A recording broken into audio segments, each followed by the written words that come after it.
Here comes the bowl.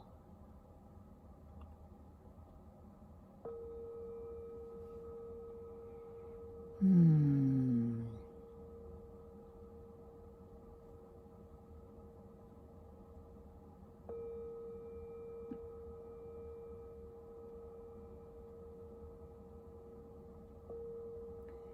Such a joy to be human.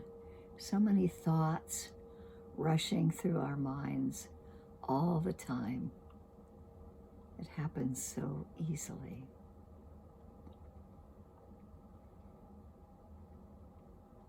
Which just reinforces that anything that comes up in the mind can become our object of mindfulness.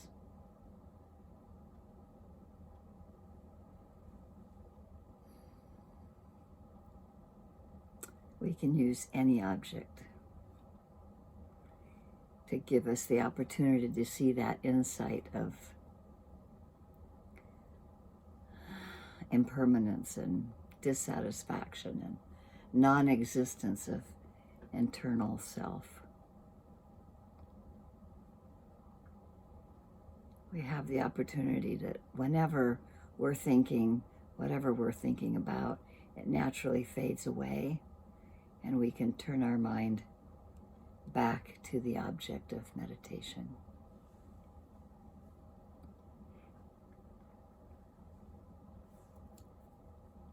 Acknowledging the Buddha, the Dhamma, and the Sangha, the safe container of the precepts, that we do our best to do no harm, not have ill will, even to ourselves.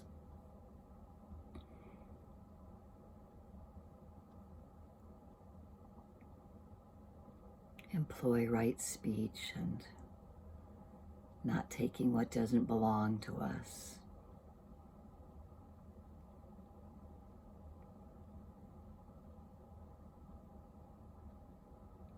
And taking this opportunity to settle in our position.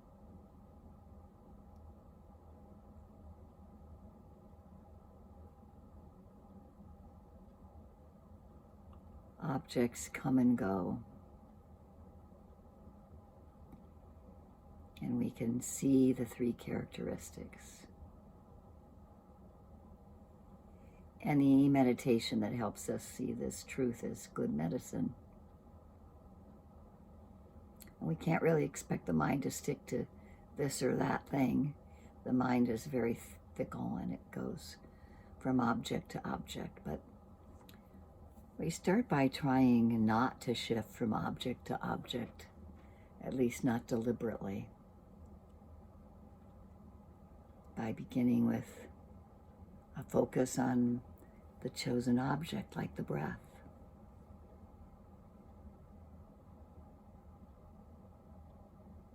And just turn to another object when it comes up spontaneously.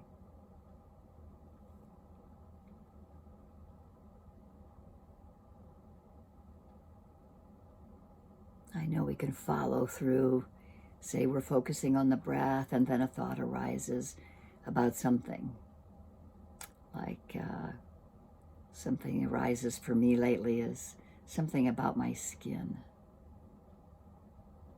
And so that thought passes and the mind catches the next breath. But if the mind remains on my skin, then I engage in thinking about the impermanence of the skin, how fragile it is and how it's always changing and it's becoming full of wrinkles, and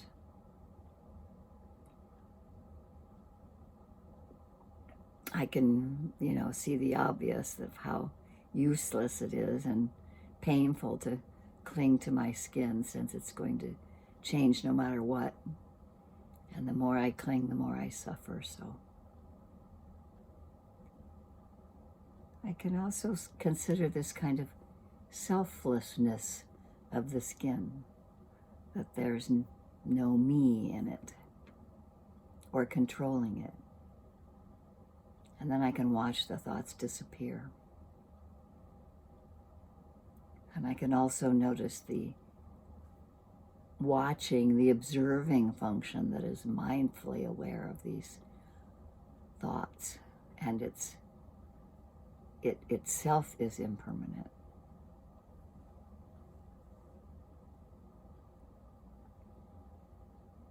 And so maybe as the thoughts subside and nothing else jumps into my mind, I can let the mind return to the breath.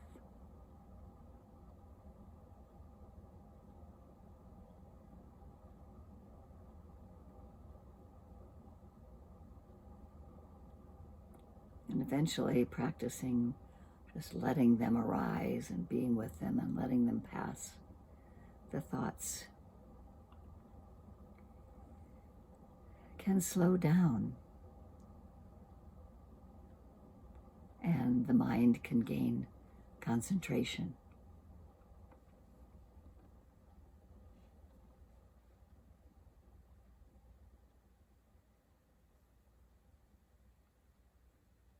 And in thinking about mindfulness, since that's where we are on the Eightfold Path right now, the Buddha had so many techniques, like a fully stocked medicine cabinet. He's often referred to as the physician, and the remedies. We can't swallow all the medications at once, and we can't practice everything in, for example, the 4 foundations of mindfulness all at once. So we start wherever we're comfortable, and whatever comes up in the process of working with the object of the breath, or the observation, or reflection. And as we strengthen mindfulness, the mind naturally begins to investigate those other more profound aspects of the teachings. And so we begin with the body, mindfulness of the body, particularly of the breath. Meditation on the breath gives our mind and body a little time to settle down.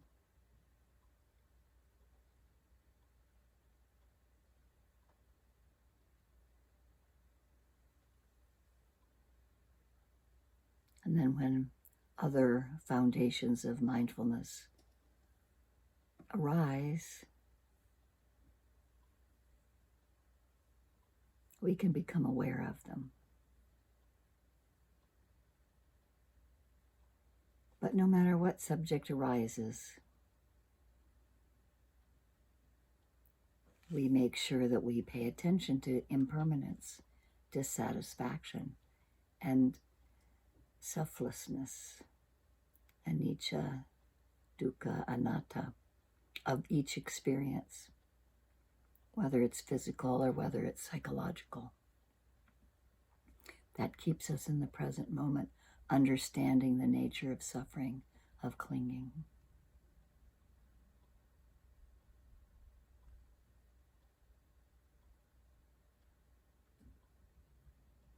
And since our breath is consistently present and also changing, it can give our mind naturally something to pay attention to.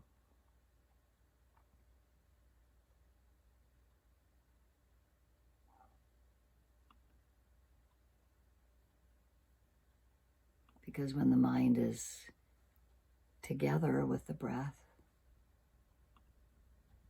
we're naturally able to focus the mind on the present moment.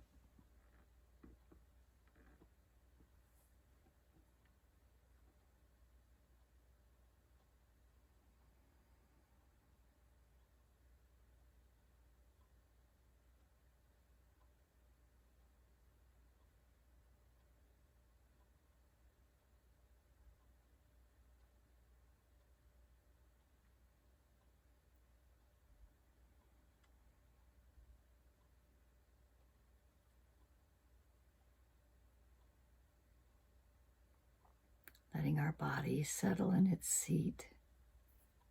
We may notice gravity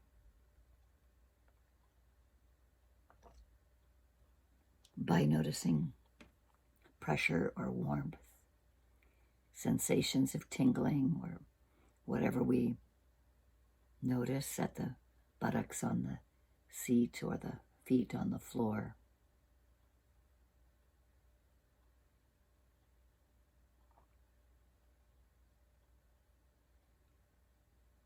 We might notice the length of the breath and how it changes,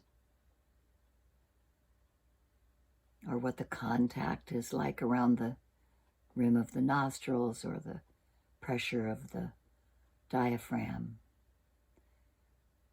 in our bodies. We may notice that there's a few short breaths and then there's an interrupting longer breath, expansion and contraction. And so noticing these aspects keeps the mind continuously engaged in the present moment.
One of the other things we might notice by paying attention to our breath with mindfulness is additional things about how our mind works. That as we breathe in, we might experience small degrees of calmness. And as we breathe out, we might experience small degrees of calmness.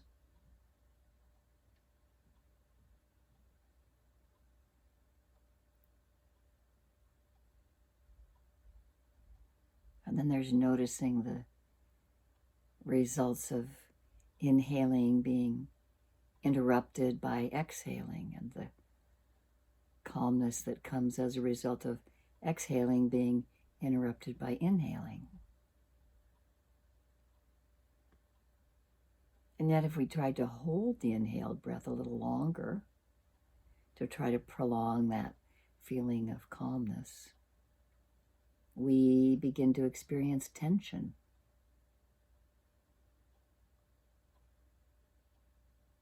And if we wait a little longer on the inhalation again to prolong some sense of calmness, we experience tension again. And waiting even longer before inhaling or exhaling might even cause pain.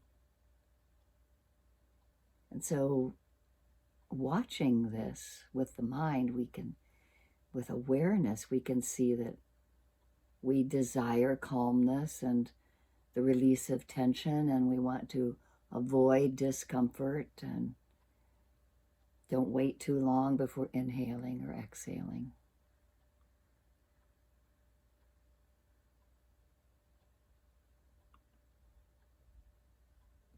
So just noticing that grasping, we see that the wish that the calmness that we experience as part of the breathing cycle would stay longer, and that the tension would disappear more quickly. maybe the tension doesn't go away as fast as we want it to, and the calmness doesn't stay as long as we'd like it to.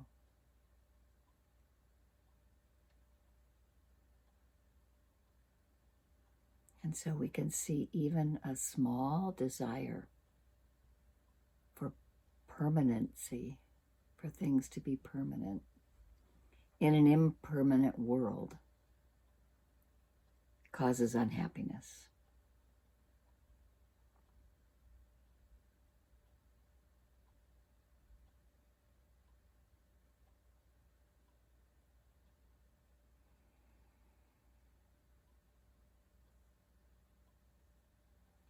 And so if we relax the mind and watch the breathing without desiring calmness and without resenting the tension that arises, experiencing the impermanence and the dissatisfaction and the non-self that we can't grasp onto it and make it stay a certain way,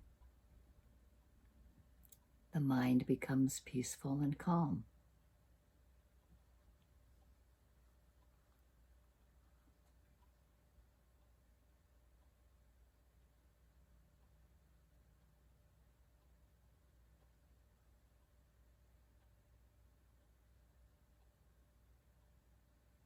So one last comment about this impermanence, and then I'll let us just sit for a while without you noticing my voice as hearing. Because when we're practicing mindfulness of the breath, the mind doesn't stay with just the sensation of the breathing, and it goes to sense objects like sounds and mental objects like memories and emotions and perceptions. And when we experience these other objects, we forget about the breath for a while and focus our attention on them one at a time. This is the current object arising for our mindfulness and for our awareness. And then as each one fades away, we allow our mind to return to the breath or to that sit point. That's the home base, the anchor for the mind. Whether the journey is short or long, as it wanders away in various states of the mind or body, we can come back to this anchor. And each time it comes back with deeper insight into impermanence and dissatisfaction and selflessness. And so there's the mind training. The mind is learning from impartial and unbiased watching through mindfulness of these occurrences, as we've talked about before, these aggregates, the physical form, the feelings and perceptions and various states of volitional activities and consciousness. It all exists for the purpose of getting deeper insight into the reality of the mind and body. And they're not here for us to attach to.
the mind wanders, we bring it back, or we wake up right there in that moment.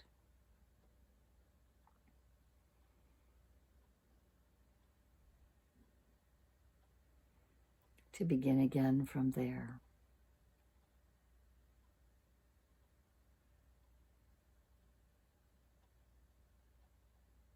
As we pay attention to the postures of the body, whether we're sitting or standing or walking or lying down, we can see that our physical movements are always changing, even if we seem to be holding still.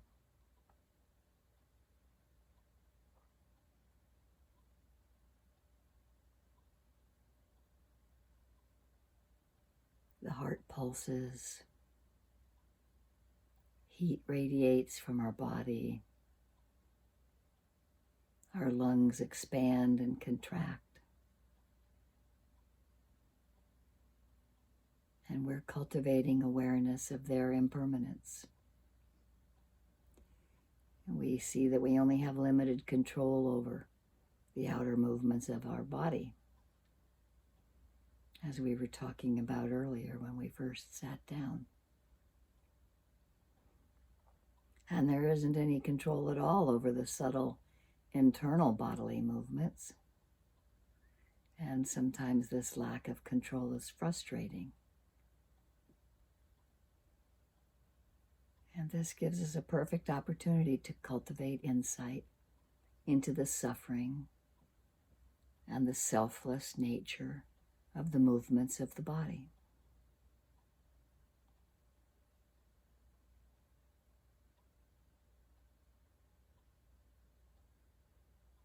As well as the elements of heaviness, solidity, earth element in the body. All of these physical elements are changing constantly. Everything in our physical experience is impermanent.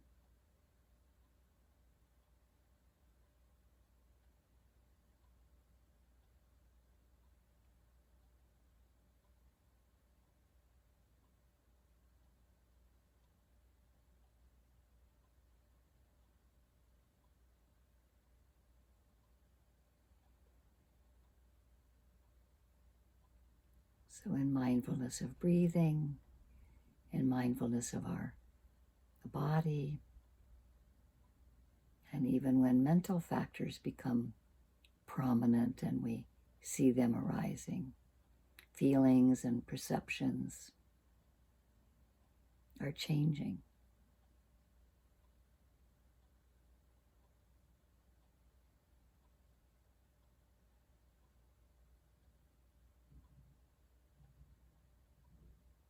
So we stay interested and aware of noticing thoughts of greed and dislike and confusion, or of compassion, loving friendliness, sympathetic or appreciative joy, watching as it all rises and falls.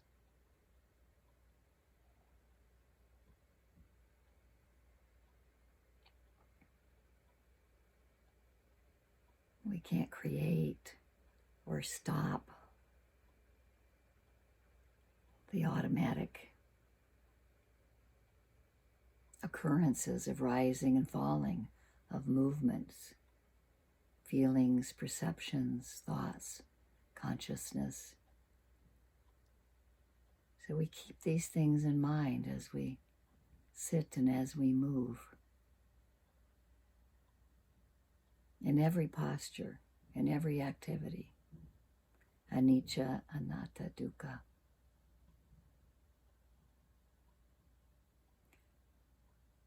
Cultivating insight.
And so just to help us refine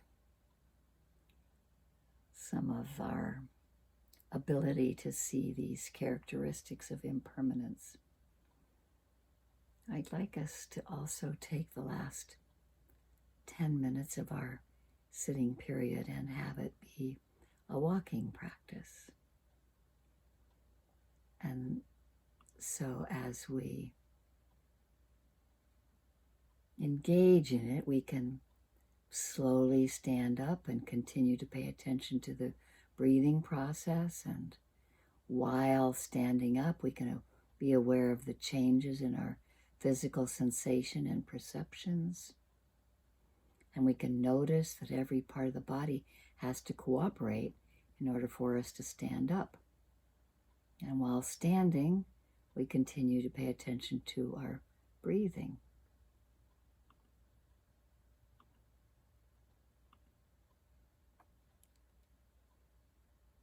And while we're breathing, we can lift the heel of one foot, reach it out, lift the entire foot, move it forward, lifting, moving, placing. And so walking in this mindful way, let's pay attention to our breathing as we begin to see how every part of the body from head to toe is changing to cooperate with this process of walking. So just find a little place, even if it's just standing, or maybe it's walking in a little circle around where you are, or just noticing the pressure of your foot where you're standing. Just having mindfulness, be aware of each movement.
ourselves mindfully, lifting, moving, placing, bringing our attention back to sitting, finding our chair as we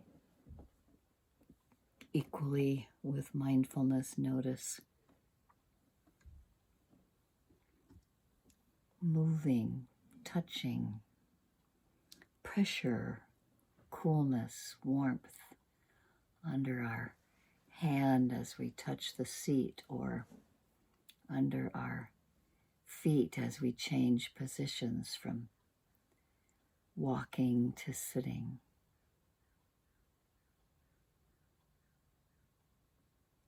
When we walk mindfully in this way, we can pay attention to our breathing, and we can see how every part from head to toe is changing and cooperating together.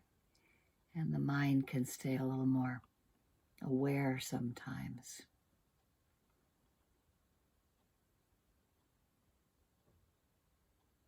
And it all just happens in a split second. So as we reconvene in our seated position, that slow sequence of sitting down again, looking at each action mindfully.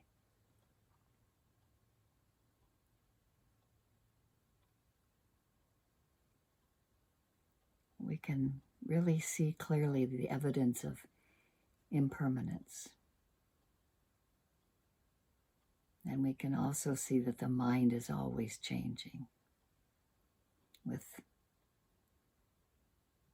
how the weight is balanced even, and where we feel comfort and equilibrium, or where we might feel discomfort and not equilibrium.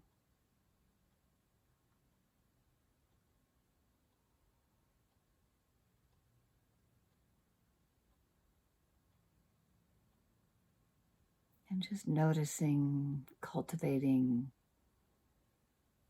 some wholesome mental activities, letting go of that greed, hatred, and generating loving kindness. I know I had some opinions while I was walking, noticing where one hip or leg was weaker than the other, and then the quick mind state that jumped up to say what I should be doing about it, or what I might be disappointed in, and just letting go of that judgment and having loving kindness. May we really keep within our hearts, no matter what we perceive as something being pleasant or unpleasant, or when we might grasp and cling and then notice letting go. May we keep that loving friendliness and appreciative joy and compassion and equanimity in full view, because we know how important it is to take steps to overcome negative states when they arise, inclining the mind toward kindness and compassion.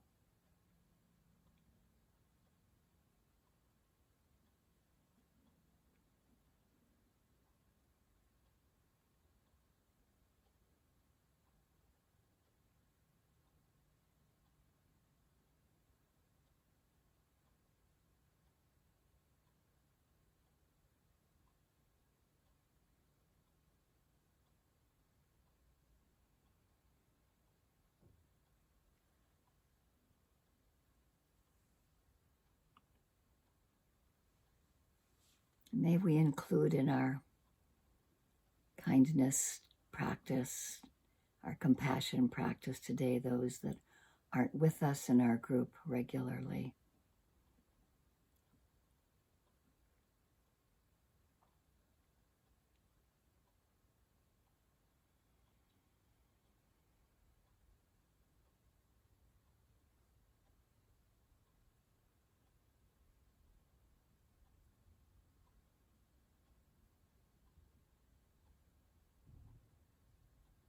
as we're reminded both in the sitting practice and in the walking slowly and mindfully that it can be a complete meditation showing us how impermanence and dissatisfaction and selflessness pervades every moment.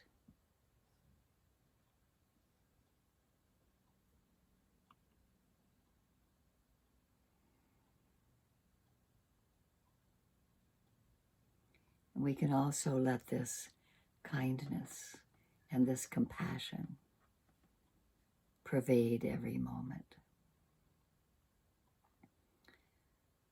Being in the present moment and inclining our hearts and minds toward kindness, compassion to ourselves, to each other in our group, knowing that everyone is subject to these same activities of the mind and the body.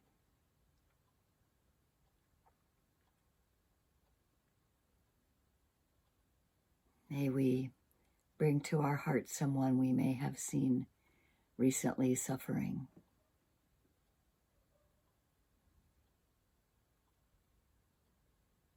Holding them in compassion.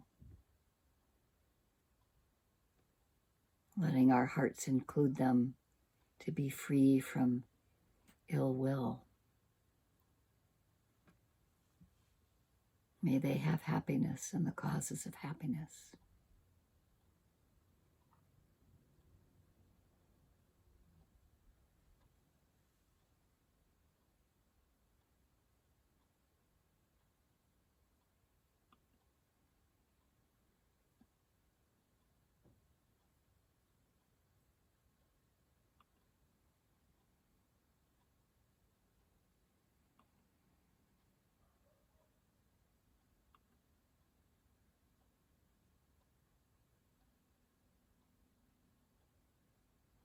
Just as I wish to be happy, I know that all beings wish to be happy.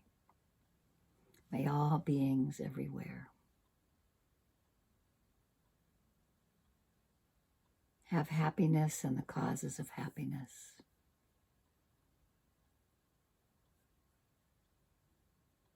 Be free from suffering.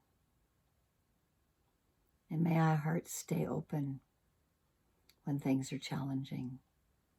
May we notice moments of joy, and may equanimity be present so that we don't fall into extremes.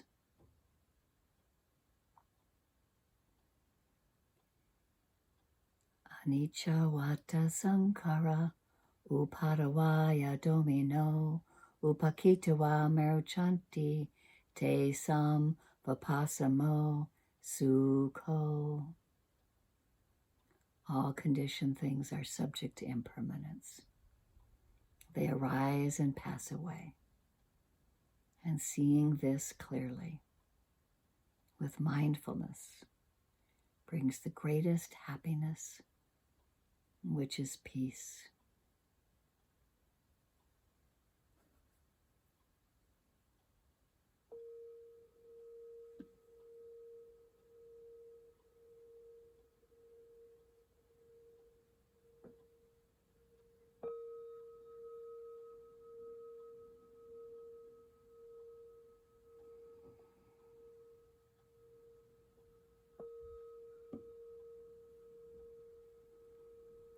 May the goodness of this practice that you've just done and that you continue to do in all of your mindful movements, may it be of great benefit to you and others.